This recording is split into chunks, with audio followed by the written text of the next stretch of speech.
Concedo el uso de la palabra a Su Excelencia, señor Haleem Désir, secretario de Estado del Ministerio de Asuntos Exteriores y de Desarrollo Internacional, encargado de Asuntos Europeos de Francia. Monsieur le Président du Conseil des droits de l'homme, Mesdames et Messieurs les ministres, Excellences, il y a maintenant plus de 10 ans, nous décidions ensemble de créer le Conseil des droits de l'homme pour faire respecter ces droits et les promouvoir partout dans le monde. Depuis, le Conseil a joué un rôle considérable en ce sens. Il a contribué à améliorer la situation dans de nombreux pays. Il alerte, il réagit face aux menaces qui pèsent sur la société civile, sur les défenseurs des droits et sur les journalistes. Il cherche toujours à protéger les droits fondamentaux de tous et à rendre effectifs ces derniers au profit des personnes vulnérables. Il a également mis en place des méthodes communes d'examen de la situation des droits de l'homme par les pairs, avec l'examen périodique universel, auquel tous les pays, sans exception, se soumettent. Mais les défis restent considérables. Nous sommes confrontés à un retour inédit de la violence et à des violations massives des droits de l'homme. La Syrie en est le paroxysme, avec un drame humain pour des millions de personnes victimes d'une barbarie intolérable. Le droit international des droits de l'homme et le droit international humanitaire continuent d'y être massivement bafoués en toute impunité, avec un bilan qui ne cesse de s'alourdir. Le constat, c'est que toutes les parties au conflit commettent des crimes et toutes doivent être condamnées sans équivoque.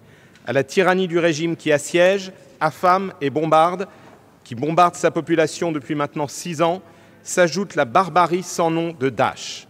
Les travaux de la commission d'enquête internationale indépendante sur la Syrie sont à cet égard essentiels pour recueillir et conserver les preuves et pour préparer le travail de la justice. Ce travail doit s'inscrire dans la durée. La gravité de la situation en Syrie ne doit pas nous détourner d'autres situations où les droits de l'homme sont également bafoués. Nous devons rester mobilisés pour mettre fin aux exactions de Daesh en Irak, de Boko Haram en Afrique et pour lutter contre toutes les violations des droits de l'homme et libertés fondamentales partout dans le monde. Si nous voulons répondre à ces crises et éviter les conflits et menaces de demain, c'est aujourd'hui qu'il nous faut agir collectivement pour bâtir des États stables et solides qui répondent aux aspirations légitimes de leurs citoyens, respectent et défendent leurs droits et protègent le pluralisme des opinions et des convictions. La France agit pleinement en ce sens. La défense des droits de l'homme constitue une priorité de son action diplomatique. En témoigne notre mobilisation constante dans le combat pour l'abolition universelle de la peine de mort, aux côtés d'Ensemble contre la peine de mort, dont je salue l'action inlassable, et j'interviendrai cet après-midi au panel de haut niveau sur la peine de mort que nous avons activement soutenu. En témoigne notre combat pour lutter contre les disparitions forcées, ce crime de lèse-humanité, pour reprendre la formule du juriste français Louis Jouanet, mais aussi notre engagement pour protéger les enfants de la guerre à l'occasion des 10 ans des principes et engagements de Paris que nous avons organisé le 21 février dernier. Et nous avons organisé le 21 février dernier une conférence ministérielle en partenariat avec l'UNICEF à Paris afin que la communauté internationale puisse offrir des perspectives aux 215 millions d'enfants affectés par les conflits armés. La France poursuivra avec détermination son engagement en faveur de la défense et de la promotion des droits de l'homme partout dans le monde, en particulier autour des 4 axes essentiels suivants. Tout d'abord, nous devons mener avec vigilance et fermeté un combat contre la remise en cause de l'universalité et l'indivisibilité des droits de l'homme. Garantis par des traités internationaux, ils ne sauraient souffrir aucun relativisme, quel qu'en soit le motif, culture, tradition, religion ou lutte contre le terrorisme. Je veux le dire avec force, l'égalité en droit et en dignité, le respect des droits fondamentaux ne sont pas des choix optionnels, ils sont une obligation universelle. La France poursuivra donc sans relâche sa mobilisation, notamment au sein de ce Conseil, pour défendre et protéger les droits fondamentaux de tous, promouvoir l'égalité des femmes et des hommes, respecter les droits des personnes LGBTI, défendre la liberté d'expression, de religion et de conviction, combattre le racisme, l'antisémitisme et toutes les discriminations, quelles qu'elles soient.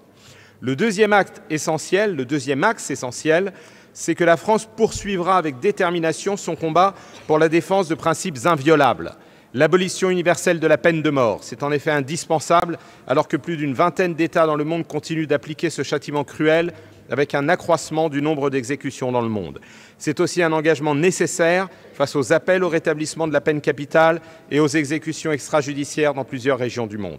L'interdiction absolue de la torture que nous défendons partout. Le troisième axe essentiel, c'est de lutter contre l'impunité.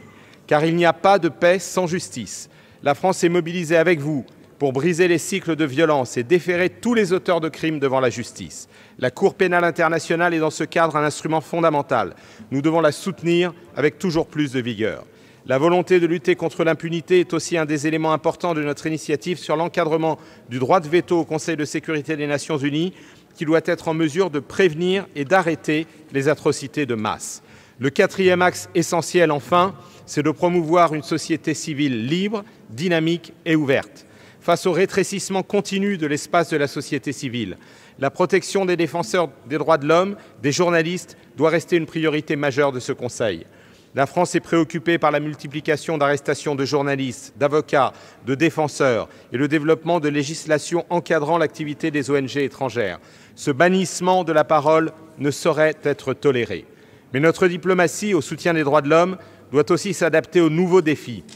Je pense notamment à la protection des libertés à l'ère numérique, à la responsabilité sociale des entreprises, sur laquelle nous nous sommes mobilisés, notamment ici au Conseil, et à la réponse juste et solidaire que nous devons apporter aux défis climatiques. L'accord de Paris a été le premier accord environnemental universel faisant explicitement référence au nécessaire respect des droits de l'homme, mais aussi à l'égalité des sexes et à l'autonomisation des femmes. C'est une avancée majeure et ce doit être notre boussole pour l'avenir. Fidèle à ses principes et à ses engagements, soyez assurés que la France sera toujours aux côtés de tous les défenseurs des droits de l'homme. Vous le savez, la porte de nos ambassades leur est plus que jamais ouverte. Vous pouvez compter sur la France pour apporter son soutien à la protection des droits de l'homme pour tous et partout. Mesdames et messieurs, Monsieur le Président, partout dans le monde, des voix toujours plus nombreuses s'élèvent pour demander plus de liberté, un meilleur accès aux droits, plus de citoyenneté. Aucun régime ne parviendra jamais à étouffer durablement les aspirations légitimes de son peuple. Inscrire la promotion des droits de l'homme, des libertés fondamentales, de l'état de droit dans ce contexte, c'est avoir l'ambition de contribuer à une paix durable, à la stabilité politique et au développement, tout en répondant aux aspirations des peuples. C'est pour porter ce message que la France est candidate pour le mandat 2018-2020. Je vous remercie.